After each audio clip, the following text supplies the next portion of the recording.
நம்ம இந்திய சுதந்திர போராட்டத்தின் விடுதலை வேட்கைக்கு உயிரூட்டிய சொல்லான வந்தே மாதரம் அப்படிங்கிற ஒரு பாடல் இன்றைக்கு எழுதப்பட்டு 150 ஆண்டுகள் நிறைவு பெற்றிருக்கிறது. மாண்புமிகு பாரத பிரதமர் திரு நரேந்திர மோடி அவர்கள் சமீபத்தில் அவர் மன் கி பாத்தில் இந்த பாடலை பற்றியும் அதோட சிறப்பை பற்றியும் எப்படியெல்லாம் அது மொத்த இந்தியாவிலும் மொழியை கடந்து இனத்தை கடந்து சமுதாயத்தை கடந்து அது எவ்வளவு பெரிய தாக்கத்தை ஏற்படுத்தியன்னு அவர் பேசினாரு. அந்த அந்த நீங்க அனுப்புனது பிரிண்ட் அவுட் எடுத்துட்டு சொல்லுங்க. சரிங்க, நீங்க அந்த அந்த மிக முக்கியமான அந்த பாடலை பற்றி பிரதமர் பேசியதை தொடர்ந்து இந்திய அரசாங்கம் இந்த பாடலின் 150வது பிறந்த தின கொண்டாட்டத்தை அந்த திருவிழாவை நாடு முழுவதும் எல்லாரும் கொண்டாட வேண்டும். இந்த பாடல் பிறந்ததை எல்லாரும் கொண்டாடணும் அப்படின்னு முடிவெடுத்திருக்காங்க. அதனால இது மக்கள் அனைவரும் இந்த வந்தே மாதரம் பாடலை கொண்டாட வேண்டும் என்பதற்காக பல்வேறு நிகழ்ச்சிகளை நாம் முன்னெடுக்கிறோம். இதை ஒரு கட்சி சார்ந்த நிகழ்ச்சியாக இல்லாமல் அரசு நிகழ்ச்சியாக பல்வேறு இடங்களில் இந்த வந்தே மாதரம் 150வது கொண்டாட்டம் நடைபெறுகிறது. அது இன்றைக்கு வரும் 7ஆம் தேதி 150 நாள் நிறைவாகிறதுனால 7 இடங்களில் அது நடைபெற இருக்கிறது. அந்த அந்த அறிவிப்புகளை எல்லாம் எப்படி நடக்கப் போகுது, எங்கே நடக்கப் போகுது, யார் யாரெல்லாம் எத்தனை சிறப்பாக இதை கொண்டாடுகிறோம் என்பது விவரங்களை எல்லாம் நம்ம மதிப்புக்குரிய எங்கள் முன்னாள் மாநில தலைவர் முன்னாள் ஆளுநர் திருமதி தமிழிசை சவுந்தரராஜன் அக்கா அவர்கள் நடத்துவாங்க. எங்கள் தலைவர் அவங்க சக்கரவர்த்தி அண்ணா வந்திருக்காங்க. இதற்காக ஒரு குழு அமைக்கப்பட்டிருக்கிறது. அந்த குழுவிற்கு பொறுப்பாளராக நானும் அந்த குழுவில் திரு புரட்சி ஏஎன்எஸ் பிரசாத் அவர்களும் திரு புரட்சி கவிதாசன் அவர்களும் அக்கா உமாராதி அவர்களும் இருக்கிறாங்க. நாங்கள் 4 பேரும் தமிழகம் முழுவதும் எப்படியெல்லாம் இந்த நிகழ்ச்சிகள் சிறப்பாக நடக்க வேண்டும் என்று அடுத்த 1 மாதத்துக்கு திட்டமிட்டிருக்கிறோம். முதல் நாள் நிகழ்ச்சி 7ஆம் தேதியும் அப்புறம் 8ஆம் தேதியிலேருந்து தொடர்ந்து நவம்பர் 26 வரைக்கும் கான்ஸ்டியூஷன் டே வரைக்கும் இந்த நிகழ்ச்சிகள் திட்டமிடப்பட்டுள்ளன. விரிவான கொண்டாட்டங்களாக இந்த நிகழ்ச்சி நடக்கும். அது பற்றிய முழு விவரங்களையும் குறிப்புகளையும்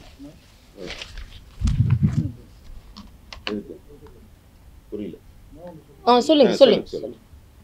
அதாவது தமிழ்நாட்டை பொறுத்தவரையில பாரதிதாசன் ஒரு கவிதை பரம்பரை இருக்கிற மாதிரி மேற்கு வங்கத்தை பொறுத்தவரையில பங்கிம் சந்திர சட்டர்ஜி அது மாதிரி ரவீந்திரநாத் தாகூர் அப்படிங்கிறவங்க ஒரு கவிதை பரம்பரையை உருவாக்குனாங்க. இப்ப இந்த நிகழ்ச்சிக்கு சிறப்பு அழைப்பாளராக அவர் இருந்திருக்க மரியாதைக்குரிய பாரத பிரதமர் அவர்களுக்கு எங்களது நன்றியை நாங்கள் பதிவு செய்கிறோம். ஏனென்றால் வரலாற்றில் சுதந்திர போராட்டத்தை பற்றி பதிவுகள் காங்கிரஸ் ஆட்சி காலத்திலேயே மிக குறைவாக இருந்தது.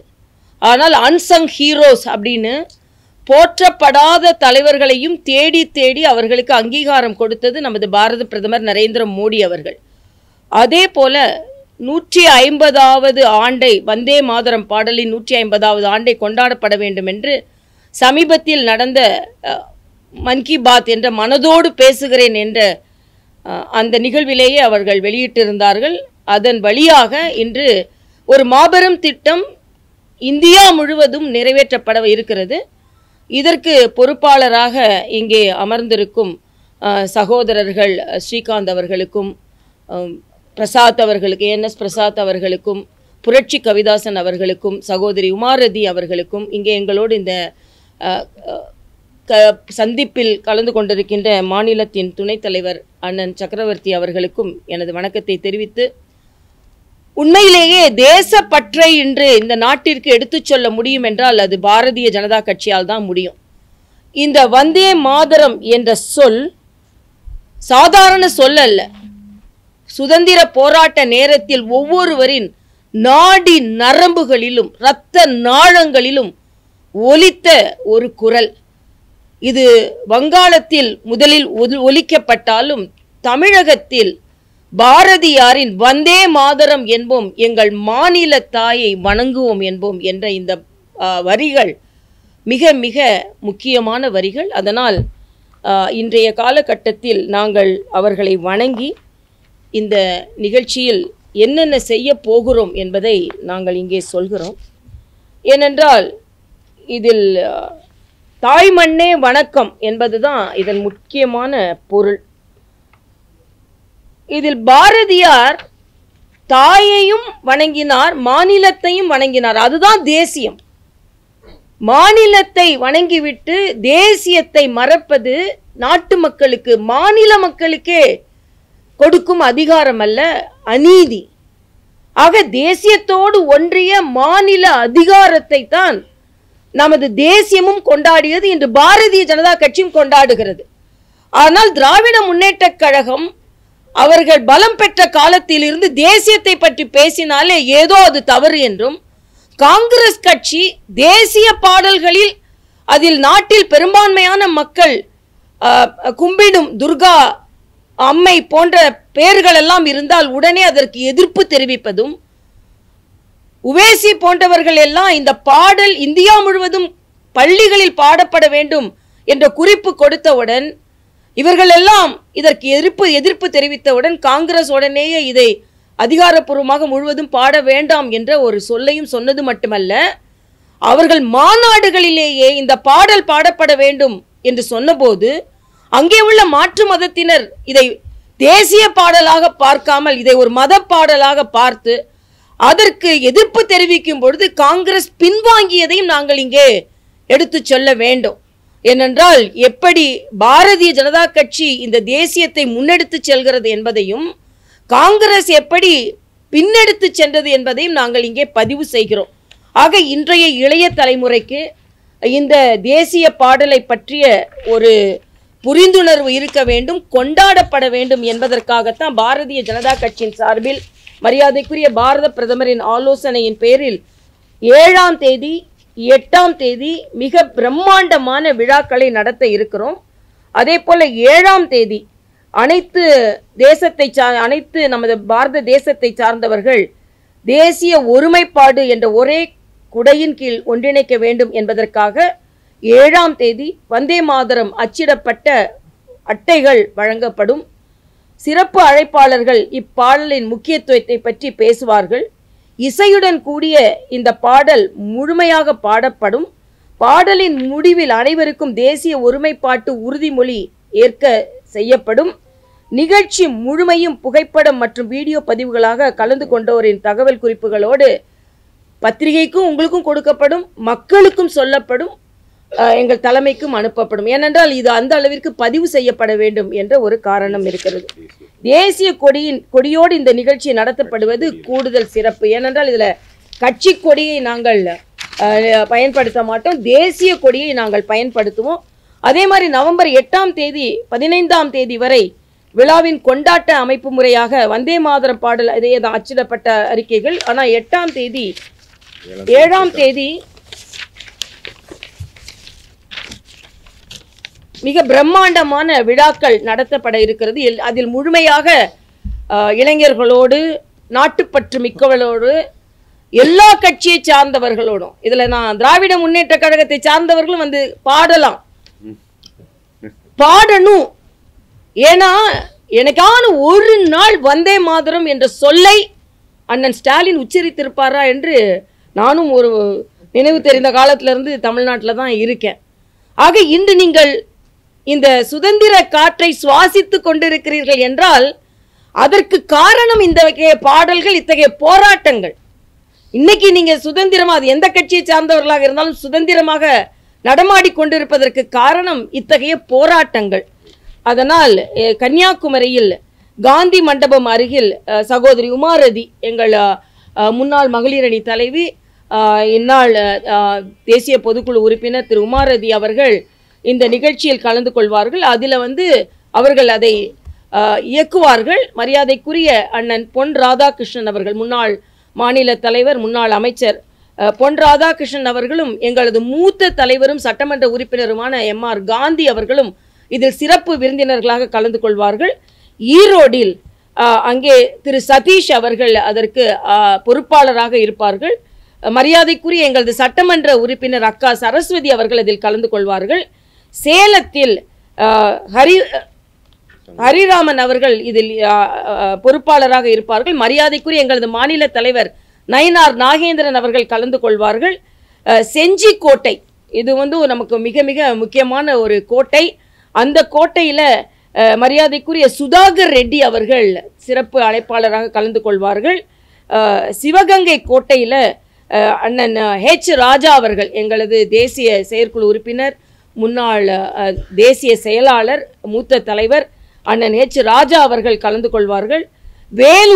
வேலூர் கோட்டைக்கும் சுதந்திர போராட்டத்திற்கும் மிக அதிக ஈடுபாடு உண்டு. ஆக அந்த கோட்டைக்கு அருகில் உள்ள நிகழ்ச்சிகளில் நான் கலந்து கொள்கிறேன். அதே மாதிரி மயிலாப்பூர் கபாலீஸ்வரர் கோயில் நிகழ்ச்சி நடைபெறும். அதில் சிறப்பு விருந்தினர்கள் முடிவு செய்து அறிவிக்கப்படுவார்கள். ஆக இதை ஏன் நாங்கள் சொல்கிறோன்னா, இது ஒரு தேசிய கனல். 150வது வருடத்தில் இந்த பாடலை பாட வேண்டிய ஒரு சூழ்நிலை இருந்தது, இன்றும் இருந்து கொண்டிருக்கிறது என்பதை நான் அடிகோலுகிறேன். இங்கே புரட்சி கவிதாசன் சொல்லும் பொழுது சொன்னார், இந்த தேசியத்தை எங்கே அடி வாங்கினாலும் வந்தே மாதரம் என்ற ஒரு அடியோடு தான் அந்த அடியை தாங்கிக் கொண்டார்கள். உடம்பில் ரத்தம் பீரிட்டு வரும்பொழுது கூட வந்தே மாதரம் என்ற அந்த பாடலும் அந்த வரிகளும் அவர்களுக்கு பலத்தை கொடுத்தது. அதே போல இந்த 150வது வருடத்தை நாம் ஏன் கொண்டாடுகிறோம், அதுவும் தமிழகத்தில் நாங்கள் இன்னும் தீவிரமாக ஏன் கொண்டாடுகிறோம் என்றால், இன்று இன்னொரு தேசிய போராட்டத்தை எதிர்கொள்ள வேண்டிய நிலையில் தமிழகம் இருக்கிறது. காந்தி சொன்னார், முழுவதும் உடலில் நகைகளை அணிந்து கொண்டு நடு இரவில் ஒரு பெண் நடமாட முடியும் என்றால் அதுதான் சுதந்திரம் என்று சொன்னார். ஆனால் சுதந்திரம் அடைந்து இத்தனை ஆண்டு காலம் ஆகியும் நகையெல்லாம் அழிய வேண்டாங்க. தமிழ்நாட்டில் 10-11 மணிக்கு மேலே பகல்லே நடக்குது. ஆனால் ஒரு பெண் தோழனோடு இருந்தால் கூட அடித்து விரட்டப்பட்டு பாலியல் பலாத்காரம் செய்யப்படுவாள். உண்மையிலே மனதிற்கு வேதனையாக இருக்கிறது. நிர்வாணமாக்கப்பட்டு ஒரு சகோதரி தூக்கி எறியப்படுகிறார்கள் என்றால் தமிழகத்தில் என்ன நடந்து கொண்டிருக்கிறது? ஆக இது மிக மிக வேதனையான ஒன்று. ஆக நாங்கள் எங்களது தேசிய உணர்வை பதிவு செய்த அதே காலத்தில் அதே நேரத்தில் தமிழகத்திலும் ஒரு சுதந்திர போராட்டத்தை நடத்த வேண்டிய நிலையில் பெண்கள் இருக்கிறோம் என்பதை நான் மிக மிக வேதனையோடு பதிவு செய்கிறேன். ஒரு பெண் பாலியல் பலாத்காரம் செய்யப்பட்டு தூக்கி வீசப்படுகிறாள், அதுவும் கோவை மாதிரி ஒரு மாநகரில் என்றால் எங்கே இதை பற்றி சொல்வது? ஆனால் இதை பற்றி எந்த போராட்டமும் இல்லை. அதாவது தமிழ்நாட்டில் அண்ணன் ஸ்டாலினோ சகோதரி கனிமொழியோ இல்லை என்றால் அண்ணன் வைகோவோ திருமாவளவன் போன்றவர்களோ கம்யூனிஸ்ட் தலைவர்களோ இவர்களெல்லாம் கண்டனம் தெரிவிக்கணும். அது குஜராத்தில் நடந்திருக்கணும், இல்லைனா உத்தரப்பிரதேசத்தில் நடந்திருக்கணும், இல்லைனா மகாராஷ்டிரில் நடந்திருக்கணும், மத்திய பிரதேசத்தில் நடந்திருக்கணும். உடனே கண்டனம் தெரிவிப்பாங்க, பாசம் பொங்கி வரும். ஆனால் தமிழ்நாட்டில் நம் தமிழகத்தை சார்ந்த ஒரு பெண் பாலியல் பலாத்காரம் செய்யப்பட்டு சிதைக்கப்பட்டு தூக்கி வீசப்பட்டால் இவர்கள் அதை பற்றி கருத்தும் சொல்ல மாட்டாங்க, போராட்டமும் செய்ய மாட்டார்கள். ஆக எங்கே போனது உங்களது உணர்வு என்று நான் கேட்டுக்கொண்டிருக்கிறேன். அதனால இன்றைய காலகட்டத்தில் இந்த பாடலை பாடுகின்ற அதே நேரத்தில் நாங்கள் தமிழகத்திலும் சுதந்திரத்திற்காக போராட வேண்டிய ஒரு சூழ்நிலையில் இருந்து கொண்டிருக்கிறோம். இன்னைக்கு கருத்து சுதந்திரத்தை பற்றி பேசிக் கொண்டிருக்கிறார்கள். தினகரன் அலுவலகம் 2017 எரிக்கப்பட்டதையும் நாம் பார்த்து கொண்டுதான் இருந்தோம். ஆக சுதந்திரமாக ஒரு கருத்து சொல்ல முடியவில்லை, கருத்து பதிவிடுபவர்கள்லாம் கைது செய்யப்படுகிறார்கள். சுதந்திரமாக ஒரு பெண்ணால் நடமாட முடியவில்லை. தமிழகத்தில் யார் சுதந்திரமாக நடமாடிக்கொள்ள முடிகிறது என்றால் கஞ்சா விற்கிறவன், டாஸ்மாக் கடைக்காரரு, குடிக்கிறவங்க. ஏன்னா நீங்கள் போய் வெளிநாட்டில் போய் விளையாடி தங்கம் வாங்கிட்டு வந்தால் கூட 25 லட்சம் தான். ஆனால் கள்ளச்சாராயம் குடிச்சிட்டு இறந்தா உடனே 10 லட்சம் ரூபாய். இன்னைக்கு கண்ணகி நகரில் கார்த்திகாவை போய் நாங்கள்லாம் பார்த்தோம். அதே மாதிரி ஒரு விளையாட்டில் ஹரியானா 3 கோடி கொடுத்துருக்காங்க. ஆனால் ஏதோ கொடுக்கணும். நீங்கள் விளையாட்டை நீங்கள் விளையாட்டாக எடுத்துக்கொண்டிருக்கிறீர்கள், வாழ்க்கையும் விளையாட்டாக தமிழகத்தில் எடுத்துக்கொள்ளப்பட்டிருக்கிறது என்பதை வேதனையாக இங்கே பதிவு செய்கிறோம். அதனால் சுதந்திரத்திற்காக போராடிய அந்த சம்பவத்தையும் இனிமேல் போராட வேண்டிய நிலை இருப்பதையும் நாங்கள் இந்த 150வது வருட இந்த வந்தே மாதர பாடல் நிகழ்வோடு பதிவு செய்கிறோம் என்பதை நான் தெரிவித்துக் கொள்கிறேன். ஒரு கூடுதல் தகவல் நான் பதிவு பண்ணிடுறேன். அதாவது இந்த நிகழ்ச்சி திட்டமிடுறதுக்கு அக்கா அழகாக சொன்னார்கள், அவங்களுக்கு நன்றி சொல்லணும். சுதந்திர உணவை மீட்டெடுக்க வேண்டிய ஒரு கட்டாயத்தில் தமிழ்நாடு இருக்குன்னு. இதுக்கு தேசிய பொறுப்பாளராக எங்களுடைய மதிப்புக்குரிய முன்னாள் மாநில தலைவர் திரு அண்ணாமலை அவர்கள் இருக்கிறார். இந்தியா முழுமைக்கும் திட்டமிடுற பொறுப்பில் இருக்காங்க. இந்த கொண்டாட்டம் 150 கொண்டாட்டம் 8 மாநிலங்களுக்கு பொறுப்பாக தம்பி அண்ணாமலை 8 மாநில தென் மாநிலங்களுக்கு பொறுப்பாளராக, தேசிய பொறுப்பாளராக இருக்கிறார்கள். அதனால இந்த வந்தே மாதரம்ங்கிற சொல் வந்து நம்ம பாரதியாரும் சரி, கொடிகாத்த குமரனும் சரி, வஉசி ஐயாவும் சரி, அக்கா சொன்னாங்க, ஒவ்வொரு அடி வாங்கினப்பும் சொன்ன சொல் வந்தே மாதரம். உணர்வுகளை உயிரோடு உயிர் மூச்சா கலந்த சொல். அதை வந்து நம்ம கொண்டாட வேண்டியது எல்லாருடைய கடமை. அதனால் இது மிகச் சிறப்பாக திட்டமிட்டிருக்கிறோம். இது குறித்த உங்களுடைய கேள்விகள்லாம் முதல்ல கேளுங்க, அரசியல் அப்புறமா கேளுங்க. ஆமாம், இல்லை அவர் ஆக்சுவலாக இந்த பாடல் என்றைக்குமே ஒரு பசுமைத்தன்மையோடு இருக்கிறது என்பதற்காக தான் ஏஆர் ரகுமான் அவர்கள் இசையமைத்த அந்த பாடல் இன்றும் இளைஞர்கள்ட்ட எடுத்து செல்லப்பட்டது என்பதை நாம் மறுக்க முடியாது. ஆக நான் வந்து இந்த நிகழ்வில் நாம் கொண்டாடுற நேரத்தில் கலைஞர்களையும் திரைத்துறையினரை சார்ந்தவர்களையும் இலக்கியவாதிகளையும் எந்தெந்த வகையிலெல்லாம் இந்த வந்தே மாதர பாடலை மறுபடியும் பரிமளிக்க செய்ய முடியுமோ அதே போல் நீங்கள் பரிமளிக்க செய்தால் இன்னும் பலமாக இருக்கும் என்று நான் ஒரு வேண்டுகோளே வைக்கிறேன். இதை ஒரு மக்கள் இயக்கமாக மாறி அது இளைஞர்களாக இருக்கட்டும், இந்த இசையமைப்பாளர்கள் உங்களுக்கு ஏற்றால் போல அது இந்த இசையமைப்பை மக்களுக்கு எடுத்து செல்வதாக இருக்கட்டும், கவிதை கலைஞர்கள் இதை இன்னும் அதிகமாக மக்கள்கிட்ட எடுத்து செல்வதற்காக நீங்கள் முயற்சி செய்தீர்கள் என்றால் அதற்கு ஓரங்க நாடகமாக எடுத்து செல்லலாம், பொம்மலாட்டமாக இதை எடுத்து செல்லலாம். ஆக இது பாரதிய ஜனதா கட்சியின் முன்னெடுப்பாக இருந்தாலும் இது ஒரு மக்கள் இயக்கமாக மாறி கலைஞர்களும் எல்லோரும் இதற்கு ஒரு பகிர்வை கொடுத்தால், கான்ட்ரிபியூஷன் கொடுத்தால் நல்லா இருக்கும் அப்படின்னு எனது எண்ணம். நாங்கள் எல்லாரும் இந்த பாட்டை பாடுறோம். தமிழ்நாட்டை பொறுத்த மட்டில் அந்த பாடலையும் பாடுவோம், நாங்கள் பாரதியாரின் தமிழ் பாடலையும் சேர்த்து பாடலான் இருக்கோம். நாங்கள் பாடல் முழுமையாக பாடப்படும். அதே மாதிரி ஏன்னா முழுமையாக பாடப்படும், அதை திருப்பி சொல்கிறேன். இது வந்து இது கட்சி சார்பற்ற நிகழ்ச்சி, தேசிய கொடியோடு தான் நாங்கள் இதை நடத்துகிறோம். அதனால் உண்மையிலேயே இந்த தேசியத்தையும் இந்த சுதந்திரத்தையும் போற்றுபவர்களாக இருந்தால் காங்கிரஸ் கட்சி, கம்யூனிஸ்டுகள், விடுதலை சிறுத்தைகள், மதிமுகவை சார்ந்தவர்கள், மற்ற கட்சியை சார்ந்தவர்கள், ஏன் திராவிட இண்டி கூட்டணியை சொல்கிறேன்னா ஏன்னா அவங்கெல்லாம் தேசியத்துக்கு ஆதரவாக இருக்கிறாங்களா இல்லையா நமக்கு தெரியல. அதனால் எல்லோரும் கலந்து கொள்ளலாம் என்பதை குறிப்பாக திராவிட முன்னேற்ற கழகத்தை சார்ந்தவர்கள் கலந்து கொள்ள வேண்டும் என்பதை நான் தெரிவித்துக் கொள்கிறேன்.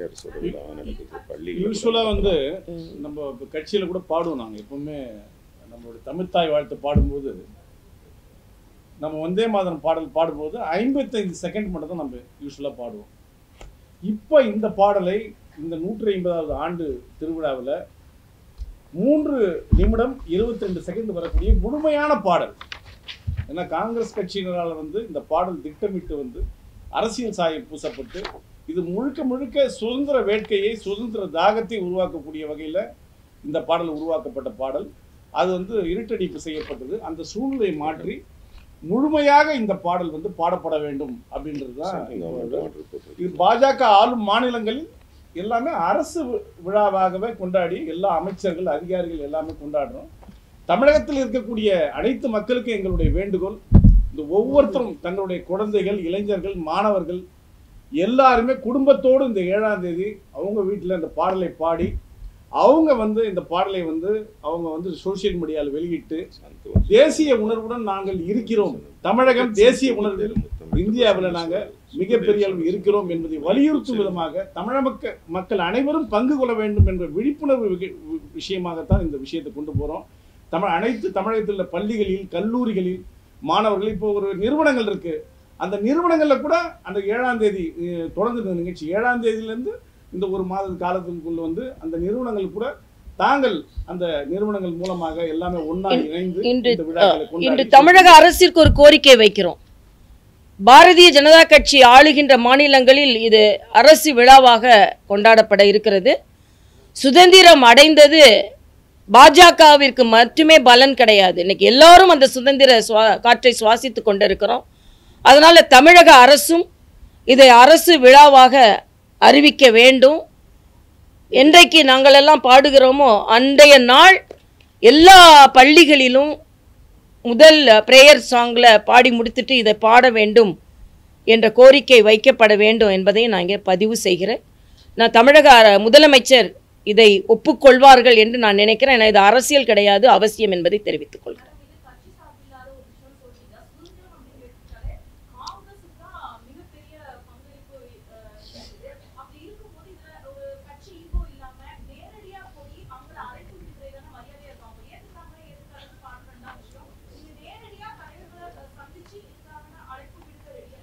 நாங்கள் அழைப்பு விடுக்க தயாராகவே இல்லை. ஏன்னா நாங்கள் இந்த காங்கிரஸ் சுதந்திரத்திற்கு போராடின காங்கிரஸாகவே நாங்கள் நினைக்கல. ஏன்னா நாங்கள் ஏன் போய் அவங்களுக்கு அழைப்பு விடணும்? அவங்களும் இந்த காந்தி வந்து கலைத்து விட சொன்னார் அந்த காங்கிரஸை.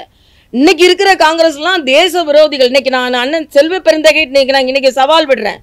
இன்னைக்கு உண்மையான காங்கிரஸ்காரர்களாக நீங்கள் இருந்தீர்கள் என்றால், நீங்க சுதந்திரத்திற்கு போராடிய காங்கிரசின் ஒரு அங்கம் என்று நீங்கள் நினைத்தீர்கள் என்றால், உங்கள் கூட்டணி கட்சி தலைவரான ஸ்டாலினிடம் போய் இந்த 150வது விழாவை எல்லா அரசாங்க பள்ளிகளிலும் கொண்டாட வேண்டும், எல்லா அரசாங்க விழாவாக இதை நீங்கள் அறிவிக்க வேண்டும், நாங்களும் கூடி கூடி எல்லா இடத்துலையும் பாடுவோம், எல்லா குழந்தைங்களும் பாட வைங்க அப்படின்னு இன்னைக்கு செல்வ பெருந்தகை அறைகூவல் விடட்டும். நான் செல்வ பெருந்தகை போய் மாலையே போடுவேன். நான்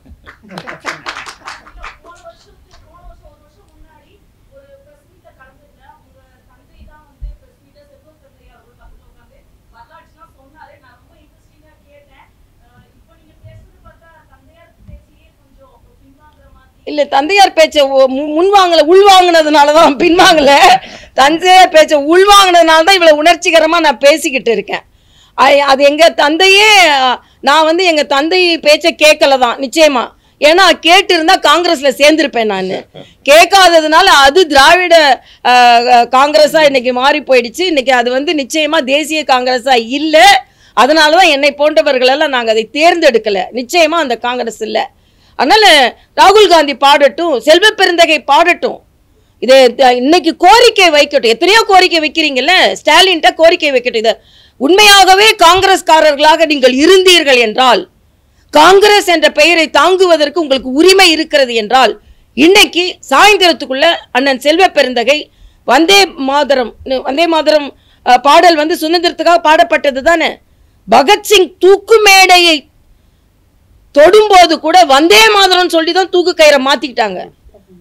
பகத்சிங், சுகதேவ் எல்லாரும், ஏன் நம்ம ராஜகுரு அவங்க எல்லாரும், ஏன் நம்ம திருப்பூர் குமரன் கொடிய வைக்கும் போது கொடியை கீழே வைக்க மாட்டேன்னு சொல்லிட்டு வந்தே மாதரம் வந்தே மாதரம் வந்தே மாதரம் என்று சொல்லிதான் தாங்கி கொண்டார்கள். வஉசி செக்கு இழுக்கும் போதும் வந்தே மாதரம் சொல்லிட்டு தான் செக்கை இழுத்தாரு.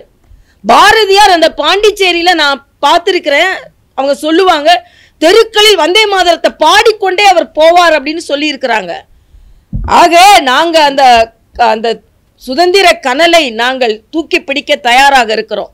காங்கிரஸ் தூக்கி பிடிக்க தயாராக இருக்கிறதா என்பதை அவர்கள் சொல்லட்டும், அவ்வளவுதான்.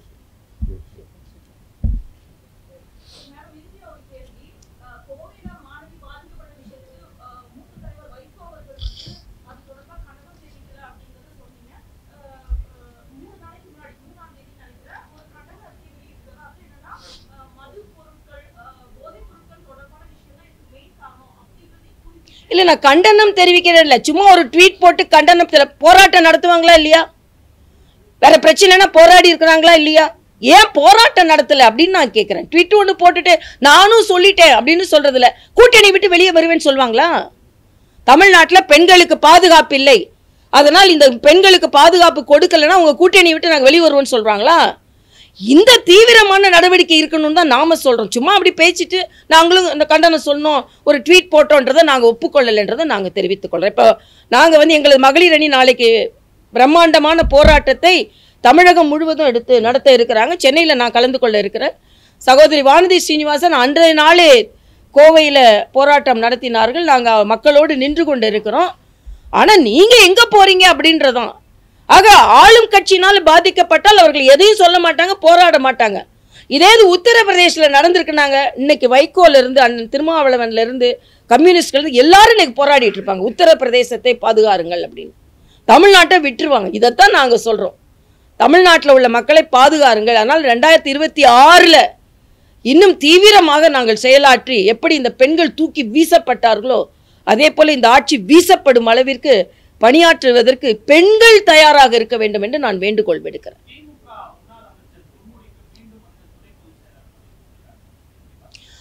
அதாவது அவர் வந்து பீகாரை பற்றி பேசுனதுக்கும் ராமாயணத்தையும் மகாபாரதத்தையும் மோசமாக பேசுனதுக்கும் ஸ்டாலின் பரிசு கொடுப்பார். அதுதான் இன்னைக்கு. அப்போனா நீங்கள் அந்த நேரத்தில் விளக்குற மாதிரி விளக்கிட்டு உடனே நீங்கள் அவங்களுக்கு அங்கீகாரம் கொடுத்துருவீங்க. நேற்று ஸ்டாலின் ஒரு சவால் விட்டுருக்கிறார் மரியாதைக்குரிய பாரத பிரதமருக்கு. பீகாரில் நீங்கள் பேசுனதை தமிழ்நாட்டில் வந்து பேசுவீங்களான்னு. தமிழ்நாட்டில் வந்து பேசலாமே. என்ன சொன்னார் அவர்? பீகாரிகளை மோசமாக நீங்கள் சித்தரிக்கிறீர்கள் என்று தான் சொன்னார். திராவிட முன்னேற்ற கழகத்தை பார்த்து பர்டிகுலரா திமுக என்ற வார்த்தையும் சொன்னார். ஆனா நான் இதே சவாலை ஸ்டாலினுக்கு வைக்கிறேன். உதயநிதியை கொண்டு போய் அங்க பீகார்லயும் மற்ற இடங்களையும் சனாதன தர்மத்தை கொசு போல ஒழிப்பேன் என்று அங்க உள்ள மாநிலங்கள்ல நீங்க பேசுவீங்களா? அதுக்கு ஒரு சவால் விடுறேன். அதே மாதிரி இதே பொன்முடியை கொண்டு போய் அங்க போய் பீகார்லாம் பான் பராக் விற்கிறதுக்கு சரியானவங்கன்னு நீங்க சொன்னீங்களே, இவங்களை போய் அங்க போய் பேச சொல்லுங்க. நேரு போய் சொன்னார்ல, அவங்கெல்லாம் வந்து இந்தியாவில் எங்களோட தொழிலெல்லாம் பிடுங்கிக்கிறாங்க, அறிவில்லாதவங்கன்னு சொன்னீங்கல்ல, அதை பீகாரில் போய் நேருவை பேச வைங்க.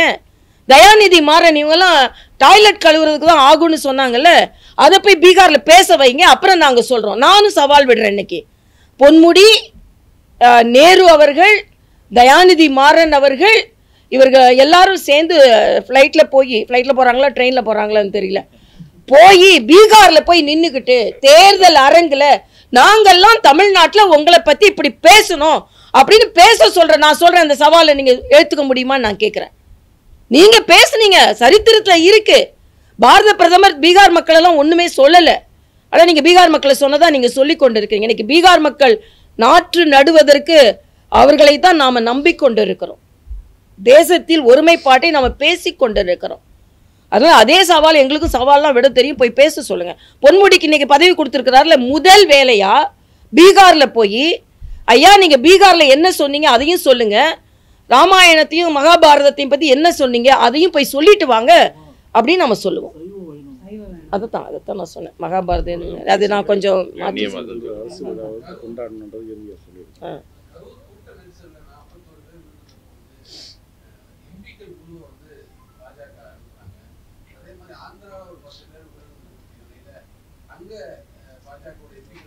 இல்லை, இது ரொம்ப நல்ல கேள்வி. நீங்கள் நினச்சிட்டு கேட்டுட்டு இருக்கீங்க.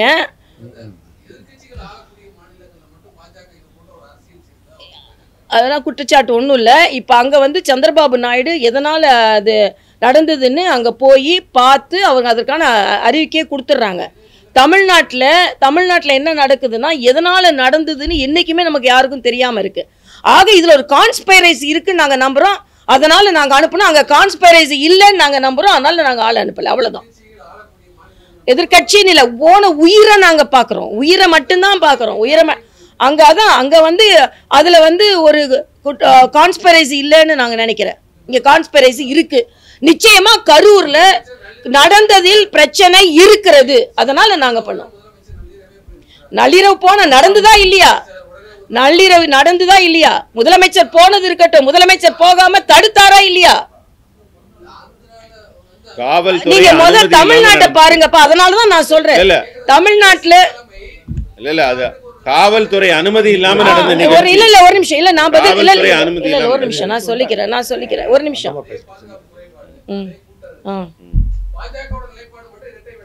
ஒன்னும் ரிட்டையர்ட் இல்ல. அங்கே நாங்களும் வருத்தம் தெரிவிச்சோம். அதே மனதிற்கு வேதனையாக இருக்கிறது. ஆனா அங்க தானாக நடந்தது கவலை அளிக்கக்கூடியதாக இருக்கிறது. இங்க தானாக நடக்கவில்லை என்பதுதான் எல்லாரோட குற்றச்சாட்டும். அந்த தானாக நடக்கவில்லை என்பது நான் ஒண்ணு கேட்கிறேன். நீங்க இவ்வளவு பேசுறீங்களே, அந்த எம்பிக்கள் வரும்போது அங்க பாதித்த ஒருவராவது நீங்க ஏன் வந்தீங்கன்னு சொன்னாங்களா? எல்லாரும் பொங்கி பொங்கி பொங்கி தங்களது பிரச்சனைகளை வெளிப்படுத்தினார்கள்.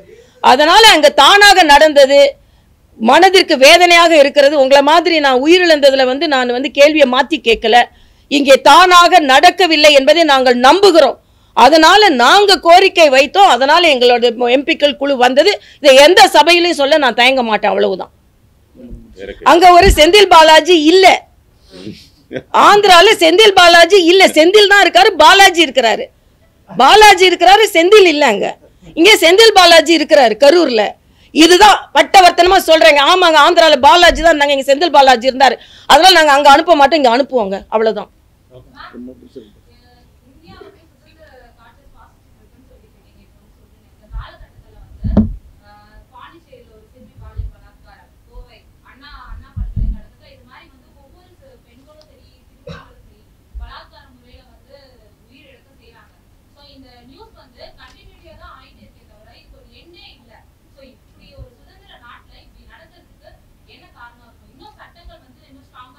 சட்டங்கள் கடுமையா இருக்கணும். நிர்பயா சட்டங்கள், நிர்பயா ஒதுக்கின நிதியை கூட இன்னும் தமிழ்நாடு சரியா பயன்படுத்தல.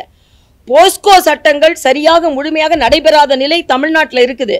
நான் புதுச்சேரி ஆளுநராக இருக்கும் பொழுது தென்னகத்திற்கு ஒன்றுக்கு ஒரு கூட்டம் நடந்தது. இதில் போஸ்கோவை மிக மோசமாக கையாண்ட ஒரு மாநிலம்னு தமிழகம் அங்கே வெளிப்படுத்தப்பட்டது.